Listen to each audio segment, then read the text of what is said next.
at this point. So thank you for taking a look at that.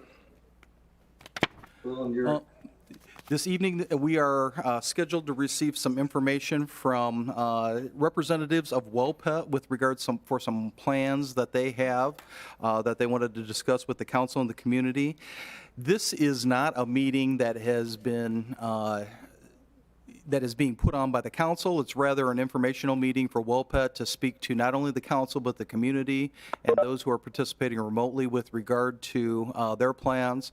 There will be some questions perhaps from members of the council, but this is not a public hearing per se since we're not at that stage in the process.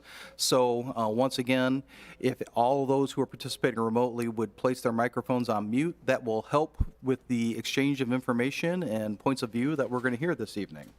Before I go any further, I want to acknowledge that in addition to the council members who are physically present here in the chambers, we have participating remotely Councilman Ron Benicki, Councilman Matt Mamalenti, and I believe that's it right now, although I also will note that the city clerk, Debbie Block, is participating remotely as well. So with that, if there are no other preliminary comments, we will turn the floor over to representatives of Wellpet. Good evening, gentlemen. Hi, my name is Doug Mitchell. I'm the plant director of Wellpet. And first of all, I want to say thanks to the City Council for giving us the opportunity to speak tonight and to all the community members that are joining online to ask questions. So we wanted to talk tonight about a little bit of the background of the company and what we're looking to do here as we go into the future. We've been a proud part of the Mishawaka community since 1972. Back when we were Eaglepack, owned by the Coquitts.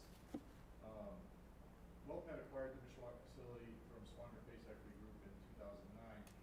But like I said, we've been in the community, in the neighborhood since 1970s. We currently have 126 full-time employees. That includes part-time employees, and we also do generally run about 5 to 10 temps per day. We produce cat and dog food for families nationwide. It's distributed to Petco's PetSmart. We also Hey, Mr. Mitchell, if I could be rude and interrupt you for a moment. I am hearing from those out participating remotely, including one council person, that even with the remote microphone, they're having difficulty hearing you. So if maybe we could switch over to, yep, the hardwired mic, that might be best.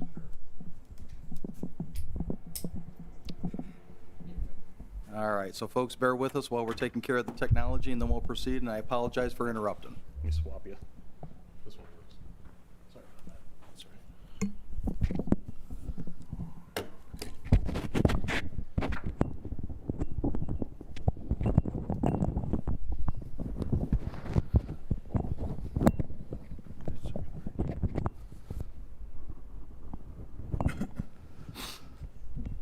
All right, how's that? Well, we'll see if we hear any more. Mr. Benicki or anybody else, can you tell me if you can hear Mr. Mitchell? Why don't you do a little sound check for us? Sure, testing. Much better. Great. All right, thank you. And for the record, that makes you the trendsetter. You are the first person to use the remote microphone in one of our remotely televised meetings. So Well, there you go. I'm a pacer, congratulations. so. All right, so let me just start again. Wanted to give a little bit of background about the company and then talk about where we're wanting to go in the future and what we're wanting to do within the plant and the Mishawaka community. So we've been a proud part of the community all the way back to 1972. The plant has been in the neighborhoods here, originally owned by the Coquitts as the Eaglepack facility, and Wellpet acquired the company in 2009. We have 126 full-time employees. We produce cat and dog dry kibble for the entire nation, Canada, Europe, and most of Asia Pac, 14 countries in Asia Pac. So we are generally global distribution. We've always had a strong sense of charity. We donate to the Mishawaka Catholic Charities, Marion High School, Mishawaka East Little League, Boy Scouts and Girl Scouts of Mishawaka, and many others, many of the golf tournaments that go around through the summer, and things of that nature. So what we're doing is looking to expand in the future and optimize our current production facility And a lot of that has to do with FSMA regulations, making sure that we segregate our pre-kill areas from our post-kill areas, and we're kind of correcting some of the designs from the 1970s to meet modern day standards. We currently meet all our regulations, but it would make product flow much easier in the future. We're looking to start some construction early summer, possibly even mid-spring of 2021, and finish this up by 2022. And the cost of the project, definitely in the tens of millions, more than likely closer to 25 to 30 million. As part of that project, one of the hot topics for the city and the neighborhoods around the plant would be a new odor mitigation equipment. That would run between $2 to $3 million prior to installation. So, I mean, we're looking at a cost installed probably $3.5 million.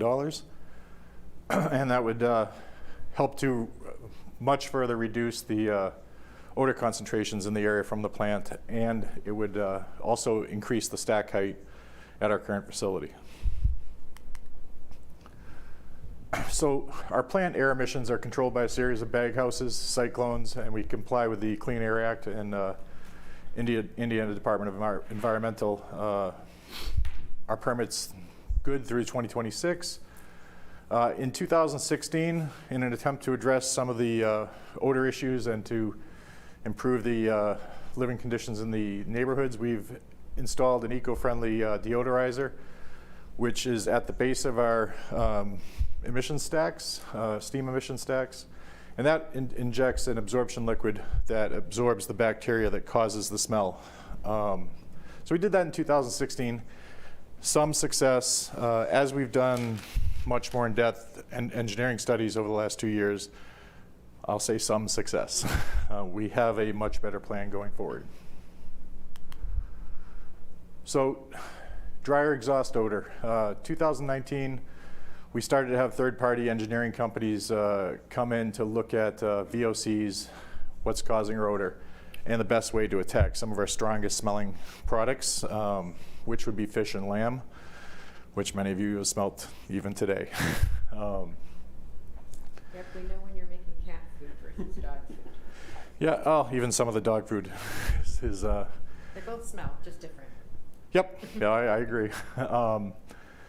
So in the study, we took some of our worst offenders for products. We actually used our finished products. We did on-site testing, actually in our stack, so we did real-life testing.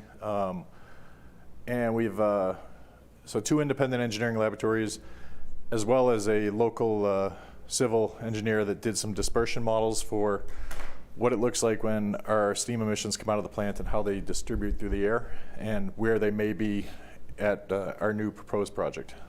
So we'll run through that here. So we looked at equipment. It's called Ion O2X. It's basically a cold plasma system. It will use electrical charge to zap off the odor as it's going through. You have deodorizers. You can increase airflow through a stack to disperse product odor. You can do cold plasma, which uses electric, or hot plasma, which will burn off odor. Now, hot plasma will have a off-gas odor. This seemed to be the system that was right for us, right for the community, and provided a major reduction in odor. So we did, like I said, we did VOC measurements. We took inline samples. We sent finished product out for testing. We also had people at the Bloomfield, Connecticut facility do olfactory testing, where they brought blind people in, blind sample people to come in. What does this smell like? So we got some of that data that we'll get to here shortly. And what we learned was, with our anchovy, with the new cold plasma system, we received an 81 to 92% odor reduction from our current state. Lamb, 78 to 90%. Now our current system provides 15% reduction. Now our current system, we did go to sugar beet plants up in Michigan. We did do research. This research that we've done in the past 2 years, scientific-based engineering, outside companies, third-party testing. So we feel a lot better about the data that we've received. Yeah, before you go on, I got a clarification. What you're talking about here, This is the new product or the new installation equipment, right? Yeah. That you're proposing. Correct. Yeah. Prior to 2016, when we had nothing, everyone knows what that smelled like. We put the new system in, slight reduction. As it turns out, scientifically, it was about a 15% reduction in 2016. The new equipment with the cold plasma technology, about an 85% reduction. That's what you're going to put in. That's what we're going to put in. Okay, yeah, because what you did the last few years, you know, the odor was still real potent. Yeah. In there. Started out. Even though you eliminated 15%, it's still. Yep. Listen, we have intentions to be a good neighbor, and we did that with the intention of solving the problem. It didn't work out the way anyone hoped for, and that's why when we met with Mayor Woods back a year and a half ago, we committed to doing some studies. We used outside independent companies, and we feel a lot better about this new system going forward. And as far as cost, I mean, the first system ran us about $175,000. This new system, we're talking, $3 to $3.5 million installed. So presently, our exhaust stacks emit our steam at 22 feet from the ground level. Our new building and new system will be located on top of the new addition at a height of approximately 90 feet. Could be as high as 105 feet, but that would just be the stack height above the building height. Our building is looking 84 to 88 feet in height. So as you go up in air, your wind speed increases. So we're not only using the cold plasma technology to get rid of the odor, but then we're dispersing it much higher above residents' homes and with a much higher wind speed so that there's much more volume of air to disperse the odor. So the next few slides, and Rob may jump in here, next few slides are basically this slide as a whole. If we can, it'll be difficult for folks to hear unless you're up at the podium, Mr. Tashian, so. Yeah. And if you could start out by Introducing myself? introducing yourself, if you would. Yeah. Sure. My name's Rob. Rob, just a minute. Doug, can you flip back just a minute on that height of those stacks? You said it went from what it is now? So we're currently at 22 feet, and we're estimating the new building at about 84 to 88 feet, and the stack height may be another 10 to 15 feet above the roof of the building. Okay, so that would make it how high then? So, let me address your question. Before you go there, to help with some of our note-taking, would it be possible for you after the fact to email your PowerPoint presentation to the city clerk so that she could distribute it to the council? Absolutely. Okay, thank you. That'll make my note-taking much easier, and I appreciate your help. So, let me get the microphone set up, and I'll try to answer some of the questions after I introduce myself. My name's Rob Tashian. I'm the engineering manager, maintenance manager at Wellpet, lifelong community member as well. So been part of the community for ever since I was born. So one of the questions you were asking, Woody, was about the height stack, and we're still trying to finalize some of that. It appears that it's going to be, by the time you put the stack in on top of the building, some of the draft winds. If you've ever had a chimney at your house and the chimney's too short, what ends up happening is you get too much pressure on the stack, and then it doesn't allow the product to flow up at the rate that it needs to because the building interferes. So we have to go up at a certain height above the building. Exactly, that's being finalized, and we've actually been working on that with the end user, or I'm sorry, with the OEM, which is the manufacturer of the equipment, and our engineering firm that we're using. So approximation, it'll be about 105 feet off grade. But right now we distribute our product and the steam that you see 22 feet off a grade. And as Mr. Mitchell was just mentioning, there are 3 ways to eliminate odors. One is you just put more air into it. You dilute it with air. The second way is that you put in an absorption or a deodorizer, and we've all gotten those. Your garbage can stinks, so you go out and you buy one of these air fresheners, and you either just mask it or you absorb it. And that was the way we tried to do it. from 2016. And we had that company come in, and they provide an eco-friendly type product that gets sprayed into our stacks. So it supposedly encapsulates it and then allows it to get out. We've actually had them do multiple tests on various time periods throughout the time period from 2016 to present. And as you can see, we've continued to try to do that, but our success hasn't been as good. In this particular situation, we ended up bringing in a pilot plant product. So going back to this Ionox company, they actually sent a piece of equipment to our site.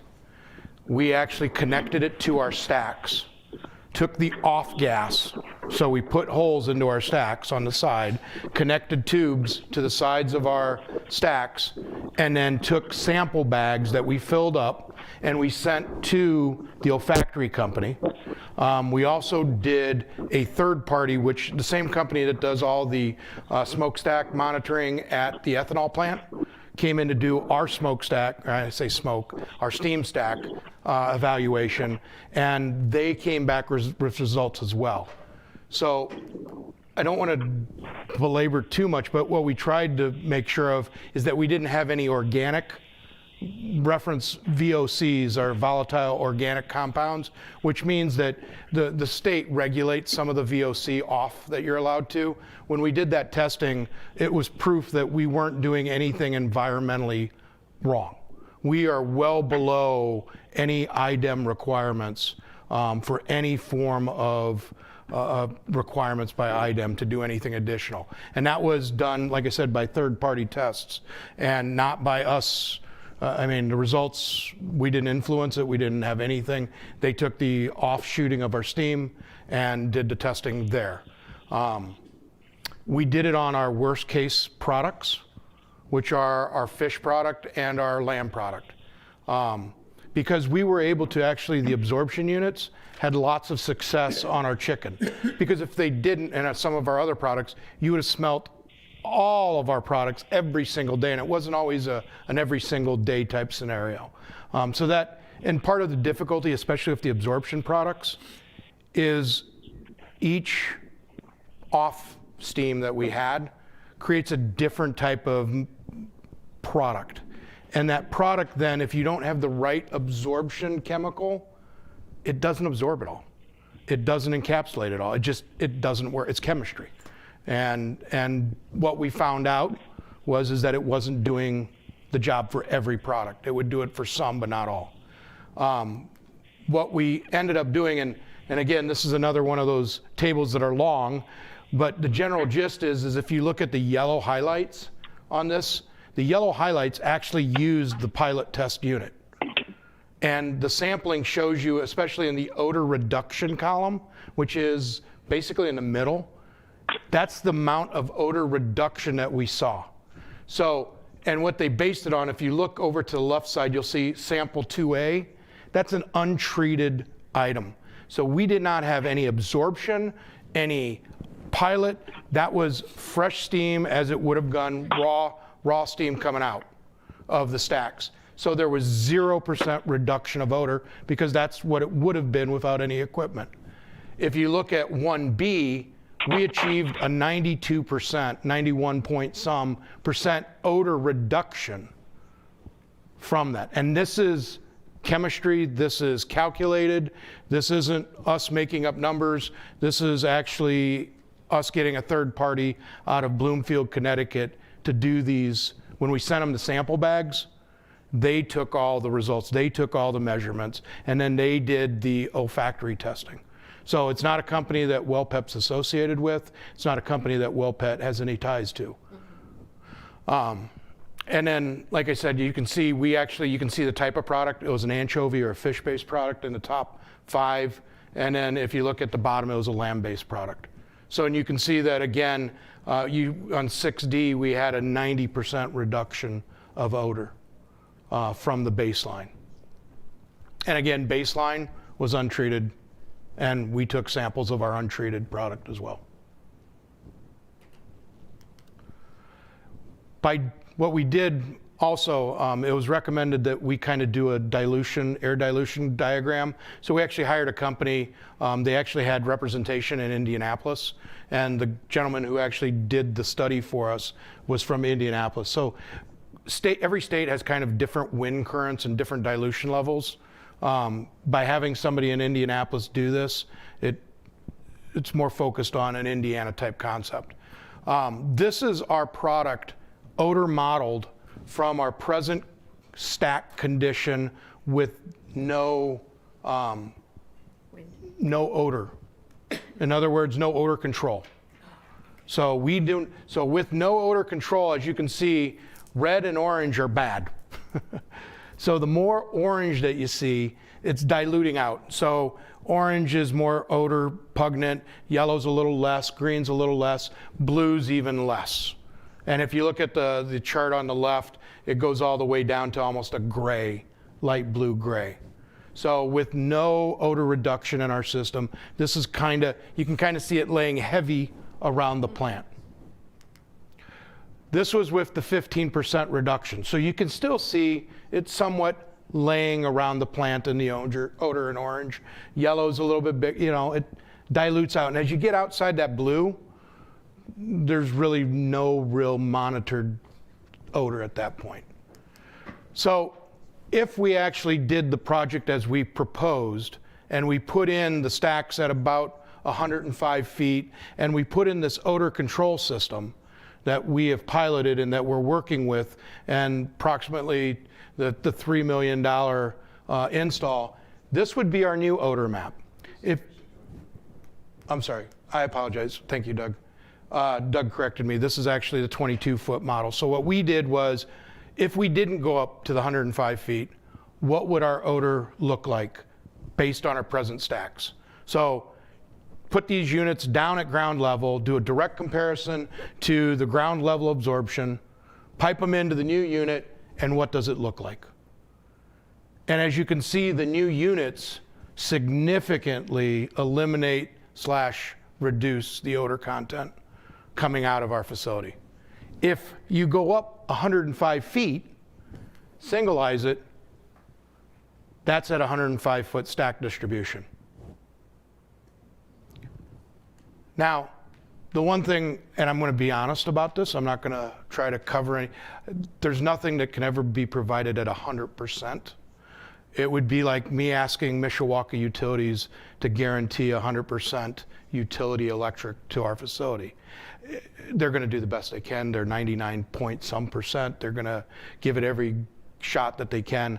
I'm showing you based on data that we've collected, information that we have, and more engineering that we've done on what we are planning to do today in the future and what we've done in the past, to kind of have everybody kind of understand where we're planning to go and what, as Doug said, trying to be a good neighbor to everybody in the city of Mishawaka.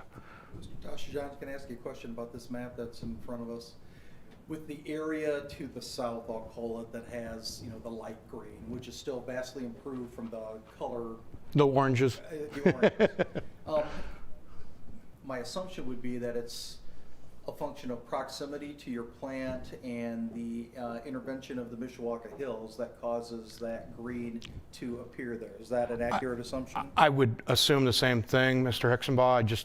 I didn't totally create it, but yeah. And it could be from the Mishawaka Biosolids plant too. Okay. just throwing that out there. So yeah, no, and again, this is all based on expected airflows, airflows that are known throughout the area, common flows of directional air common to the Mishawaka area. But yes, they would have taken those elevations into consideration, okay, because it is geotech that they've done with it. Thank you. Mm-hmm.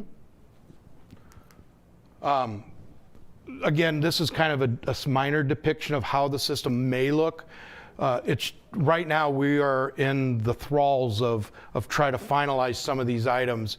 So we are still relocating kind of this equipment, but this gives you a general concept of, at the top of our building, we would have some sort of device either at the top or on a lower level, but the stack heights would exceed our top of our building. Because if they don't exceed, going back to, we'd get a draft and we would actually suck the air. It could, if we don't have a high enough stack, what ends up happening is the airflow as it goes over the top of the building could actually redirect our odor at this point downward rather than allowing it to go upward.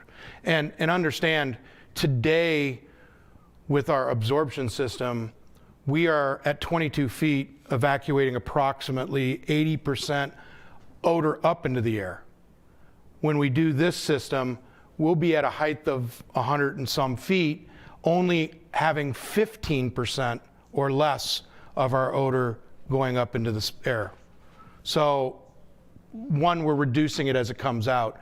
Two, by keeping it up at that height, we're allowing it to distribute even more. And going back to the dilution method, we're allowing more air to become part of it and send it away a little bit quicker as well.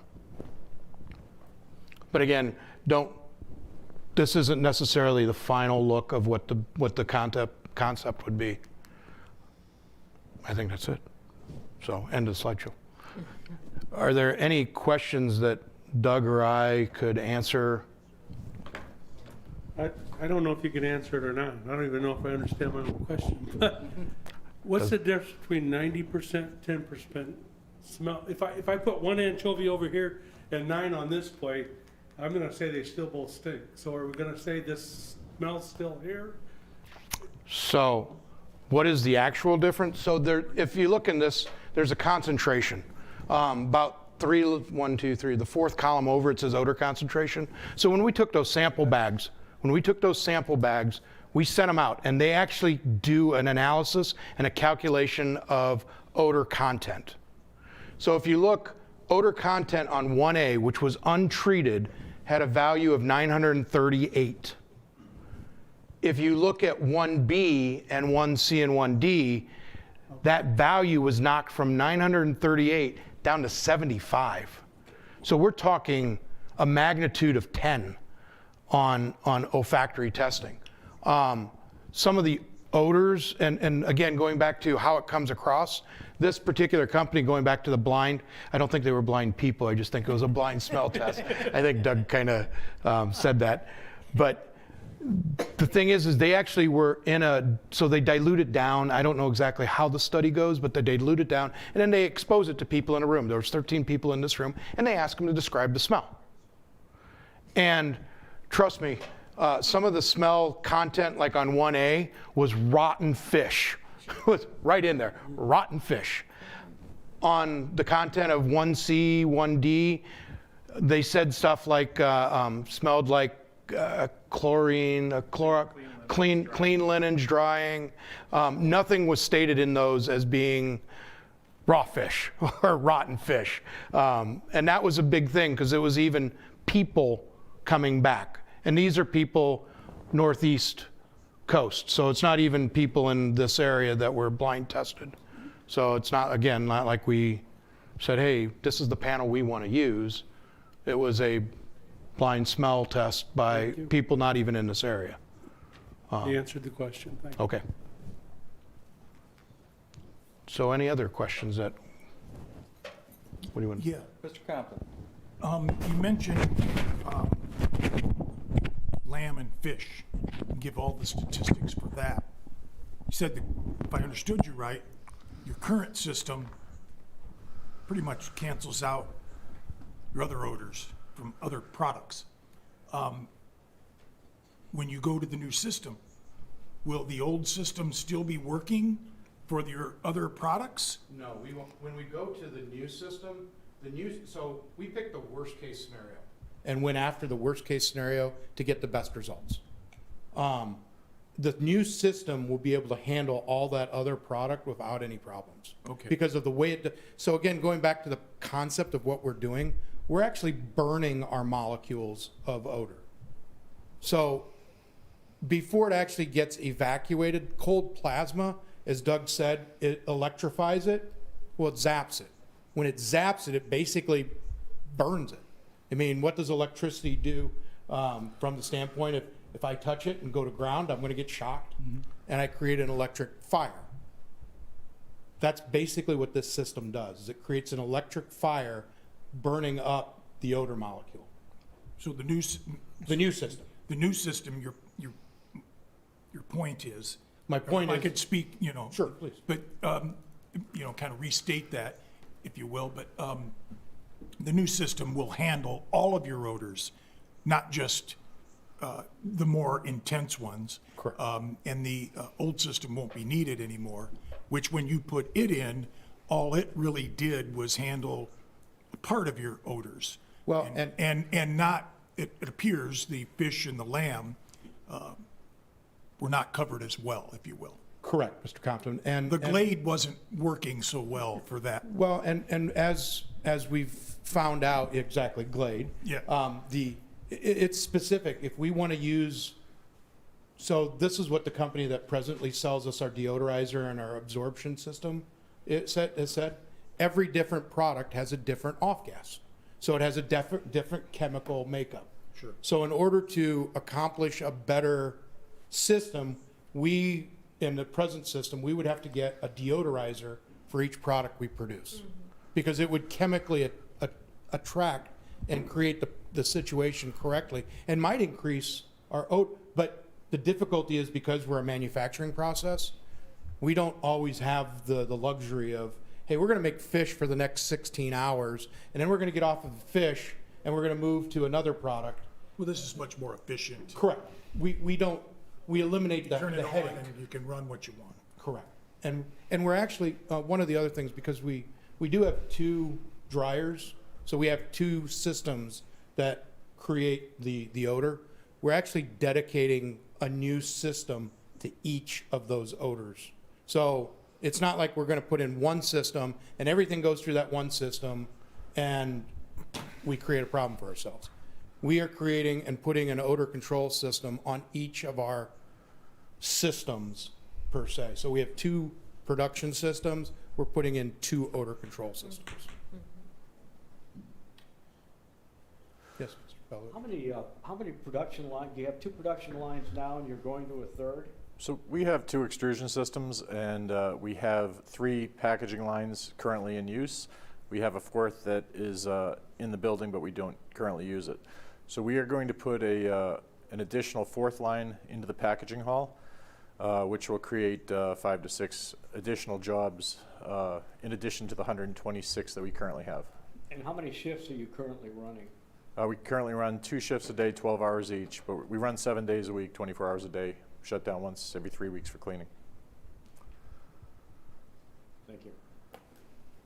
Your folks are working 12-hour shifts? Yep, 6 a.m. to 6 p.m., 6 p.m. to 6 a.m.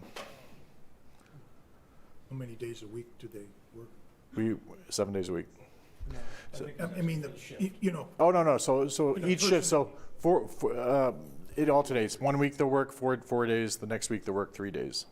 So then 4, 3, 4, 3. So they average either 36 hours or 48 hours. I'm just, it doesn't relate to this, I'm just curious. Yeah, no, we do Thank not you. work. We do not work our people 7 days a week. Yeah, you couldn't, I mean, No. not for very long. No.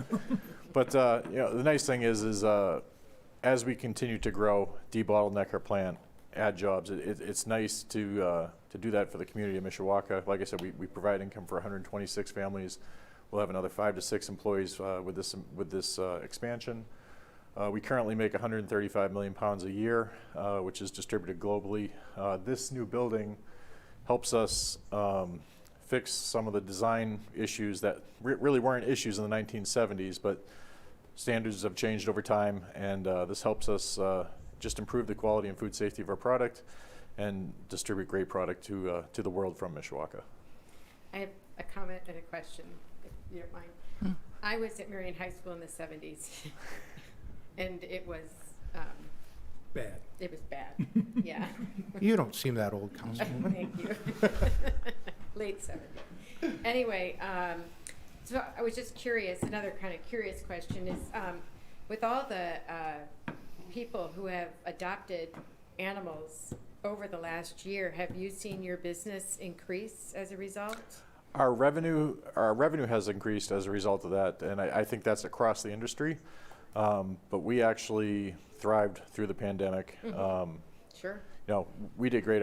We kept our employees safe. We followed all the CDC guidelines and have been very lucky to be successful throughout the pandemic because there's many businesses that have suffered.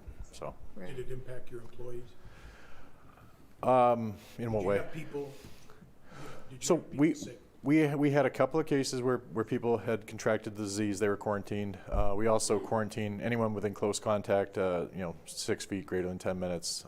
We quarantine them as a precaution, pending test results of their contact, or if they develop symptoms, they would go and get tested themselves. So we're finally in the vaccination phase, and let's pray that that works. Good for but, you, thank you. It's really about setting us up for the next 20 years, but also setting the community up for outdoor activities and not having to worry about what we're running at the plant and what it smells like. And, I've lived in the Mishawaka area for 7 years, but I've heard the stories about the ethanol plant, and they put major investment into that, and they've done a good job. So, I'd like to think when we finish this that people would think the same about us and think about all the great things we do and not just the smell. And Doug brought up a point that I forgot to talk about, and I mentioned it when we talked with Greg earlier, but this odor control system we're not a one-off. In other words, there are other pet food factories that are using this same odor control system. One of them is actually from another pet food manufacturer in Minnesota, and that particular manufacturing facility is right next door to a very ritzy lawyer, and he has complained about when he has outdoor events that he's actually told the plant that if they were to ruin his outdoor event that he would ruin them. And they went ahead and put this system in, and when I spoke to the individual directly about it, not the lawyer, but the company, and they have said that they haven't gotten any more bad comments from their neighbor. They haven't had any more issues. There is another large facility, major dog pet food facility in Tennessee that actually operates this unit as well. So, again, we're not only did we do our testing, we're not number one on the block either for this solution. It's exciting. Yeah, Rob, this is a kind of a question from all the neighbors in that area that have come to me, and once I told them that we were meeting with you and you were going to propose a new system to eliminate the odors and everything. And their question was, if you get this abatement and you put this system in and it doesn't work, is there a guarantee that this system is going to work? So I'll kind of respond in this fashion. As I stated earlier, we're going to do our best. We've done our best testing, but like Mishawaka Utilities can't guarantee us power 100% of the time. They're doing the best they can, and they've taken precautions to advance their systems to help us become a better company. We're doing the same. We're doing that additional step.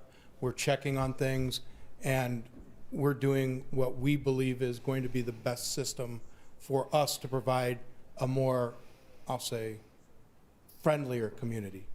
So you're saying that you're going to probably eliminate from the 15% up to approximately anywhere from 90 to 92%. Correct, and in addition to that, based on our stack heights, by the air dilution calculation, and we have to do some extrapolation, you can see that there's very low impact as to the red zone that presently is there. So again, we took the time and effort to make sure that we hired companies that they do this on a regular basis and they do this consistently. We fed them all the information that you have seen here, and they created these air diagrams for us showing what the anticipations would be. So you're also saying that anywhere from the up to 92%, anything that's left by raising the stacks up to 105 feet or that could eliminate a little bit more? Correct. Because you're playing on, again, going back to the three concepts.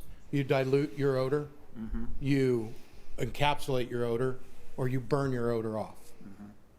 So the higher you get it up, the more air you put behind it creates less of an odor product, so you diluted it. So it's just like taking orange juice and adding water to it. There's less sweetness to the orange juice as you add more water to it. And the more air you put into an odor, the less the odor is, what's the word I'm looking for? I know you know what it, Well, really- compacted. Really, there's more air the higher up you go, right? I mean, Correct.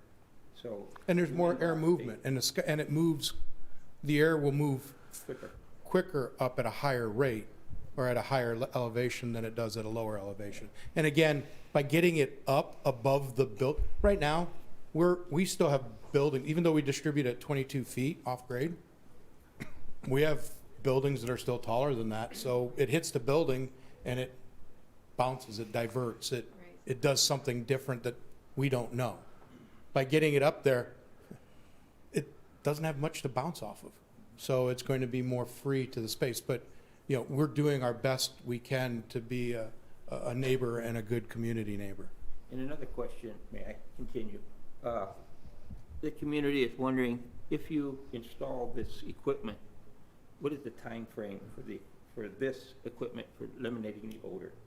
So once we get it operational and installed and test out our equipment, it's going to be on board online from that point forward. 2022.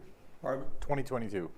Oh, Sometime- another year? So we're looking to start, we've got to construct the building, the units that's on top of the building. So we're going to move into construction here late spring, mid-spring, late spring, construct the building. On top of the building, we'll have the odor control. We'll be flipping in new dryers, new equipment into this building once it's all hooked up. Now we're not talking 17 months, end of 2022. We're talking at sometime mid-2022. As we finalize our engineering design, we'll hone down on a more accurate Right, completion date, but we're figuring second quarter, somewhere in second quarter. And you say this part of the equipment is what, $3.5 million for the odor? For the odor Odor. equipment, about $3.5 million. For the packaging line, the building, and all the equipment that goes in the building, we're somewhere north of $30 million. Okay, thank you. It'll be a blessing. And listen, you know, we've always strived to do the right thing for the community, and we put a lot of money into research to make sure we get the right system this time. And if it makes the community livelihood better, then that's what we're going to do. So, and can I guarantee anything? I mean, can anyone guarantee anything 100%? Yeah, No, you know, but we're going to do our gotta be a lot best. And better we're, than the 15% that we're living with yeah, right you now. know, like I said, we put a lot of money into Where we research. have a quality of life in the sense of being able to go outside and have functions outside without having to go right back into the house because of the odor in the area. Absolutely. And like I say, it affects my area far more than any other council. No, absolutely. And we want people to use their backyards, have So it'd cookouts be with a their family. blessing for my constituents to have quality air again, in the Yep. sense of not having the odor or having to plan around what Yep. you're cooking at that time. Now, our goal is to produce great product and have great Yeah. employee benefits and not even have the neighbors know we're there. Yeah. So, Well, that'd be good, and I appreciate your effort and willing to install this equipment at the cost that it is. Because before you said that you didn't know whether you could afford the amount that it would take to eliminate the odor. Now you're coming in, you're going to invest in that and help our community eliminate that odor. well, I like to talk to Joe Van Neville, but I'd probably like to talk to him about sports rather than complaints. So, At this time, why don't we see if our colleagues who are participating remotely, Mr. Mamaleni or Mr. Benicki, have any questions or comments?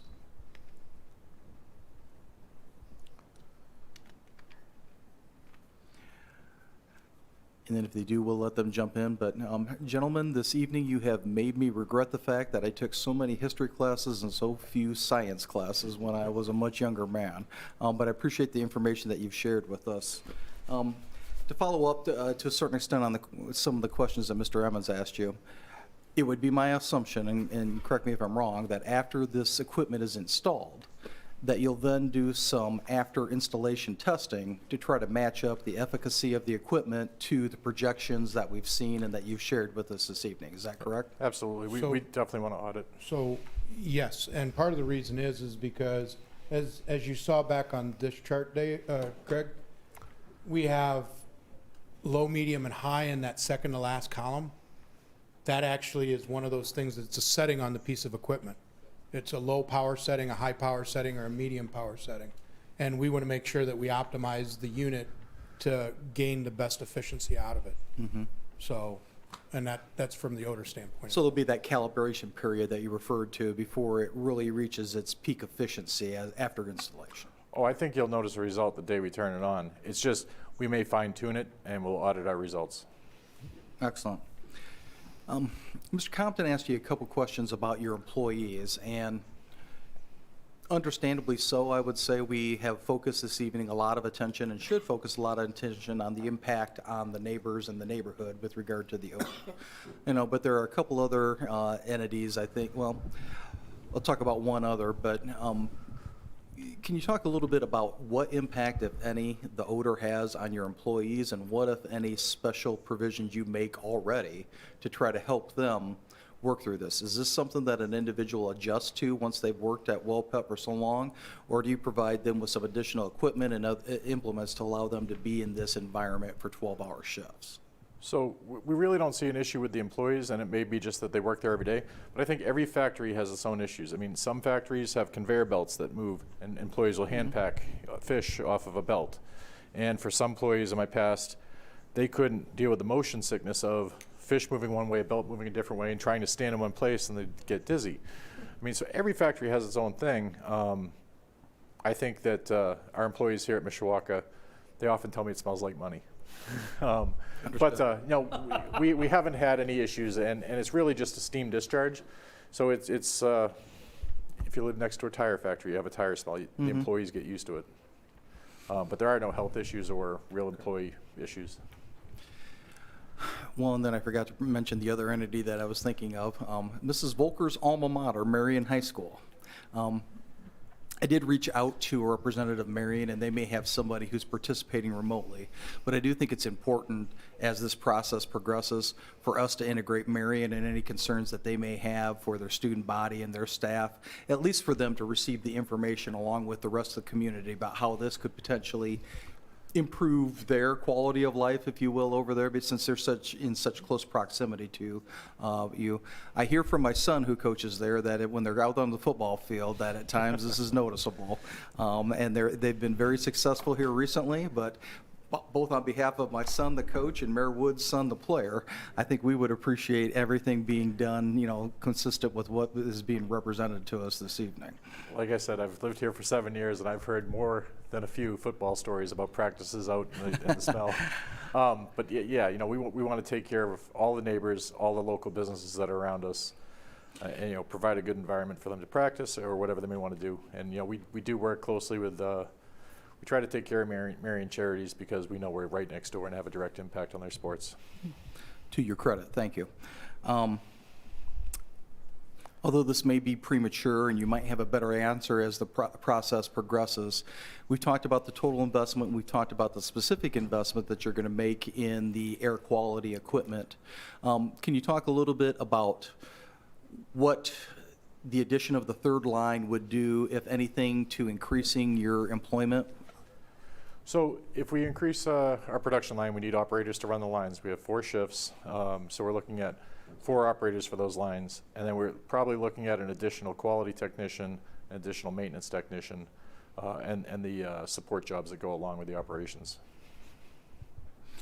So that sounds to me 5 to 10, somewhere in that range? We're targeting 5 to 6. Okay. It may end up being higher than that. I just don't want to overcommit a number to the city. And I mean, I think as far as an abatement goes, we'll follow the process and whatever the guidelines.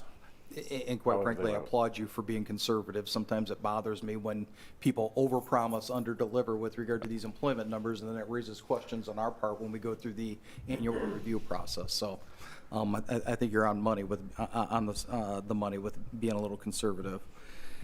The other thing that comes to mind is that, and I appreciate both your time, I'm sure we all do, in the information that you've shared. And again, just a reminder, if you can forward the PowerPoint to the city clerk, she'll make sure that we receive it, or you can send it to me and I'll forward it on, whichever's easiest for you. And this harkens back to a recent conversation that I had with my friend and colleague, Mr. Emmons. as much as we have tried to make the sharing of this information available to folks remotely, we know that human nature being what it is, there are X number of people who live in fairly close proximity to Berkeley who aren't going to be able to participate this night because of their tonight because of their schedule, or just, you know, lack of, you know, familiarity with the technology. So not so much a question, but a suggestion, and tell me if you think I'm wrong on this, Mr. Emmons, but I think that as this progress, or this process progresses, it may be that we want to talk about scheduling some additional meetings somewhere physically proximate to the area of your plant, so that those who aren't as comfortable with technology or don't have access to it can still have the benefit of hearing directly from you what your plans are to improve their quality of life. Yep, absolutely. So as we get through vaccinations and things continue to improve, Woody's always set up things in the Berkeley community halls. Maybe we can get Marion to look at a broader space so we can get people spaced out. But I'd be happy to share information as we go along through the project. Thank you, and I agree that both those locations might be suitable, but I'll leave that in the competent hands of Mr. Emmons, who has the pulse of the neighborhood and knows where it would be best to hold those type of meetings. Any other questions for these gentlemen? Yes, Mr. Emmons. Thank you, Mr. President. I'd just like to chime in and saying that I did have a number of calls from the constituents, and they wanted to come, but I persuaded them not to come because I didn't want it to be a session of them taking over. I wanted to hear what your plans were, what you're going to do for that community and for Mishawaka before we invite you to talk to them. And that this way I can spread the word to them of what I learned tonight to them and probably satisfy, not a majority, but most of them, of what's going to happen. Then if we could have a meeting at Berkeley and that, so that those people, because a lot of those people, they don't like to travel. I mean, that's their little compound. Everything happens within that area. We have a meeting and can kind of just go over it. So it's not a bitch session, but an informational session that you can explain to them in common language what is going to happen. It reiterates what I'm going to tell them. And that is just kind of adding, you know, to it and giving them, I don't want to say hope, but also the sense of security that they're going to be able to enjoy the outside life over there by come 2022. Oh. So. We've always been happy to attend your neighborhood meetings, and we'll continue to do so. I know you have, and So- I didn't want this meeting to interrupt what you were talking about and having a lot of people chime in. I wanted to get the information, then have a meeting with them to share it the third time, because I'm gonna share it with them myself, and then you can come in and reiterate again what you're doing. Happy to answer their questions, and like I said, it's nice to have the financial backing to make sure that we put the best possible system in. Yeah. And I mean, the proof will be in the pudding, but I hope we see a lot of smiles when we're done. Okay. Thank you, Mr. President. Someone better invite me to a cookout. All right, any other questions or comments from the council? Mr. Compton? I think that you may have chosen an example that, let's just say this, if you live up to the efficiency of the Mishawaka utilities, you got no problems. Let's just put it that way. No, and please don't take my statement earlier. Didn't take it that way, but I thought, boy, he's biting off a big one there because No, that's that- extremely efficient. And it is, and my commentary is that as good as they are. Because Appreciate that. And if you can do that, Because I honestly, think Mr. Emmons and his neighbors, all of us would have no problems with you at all. I'll leave it at that. Thank you. Very well said, Mr. Compton. Very well In fact, said. when you said that, I looked up and I saw the mayor say something to Ken, and I'm pretty sure it was right along those lines.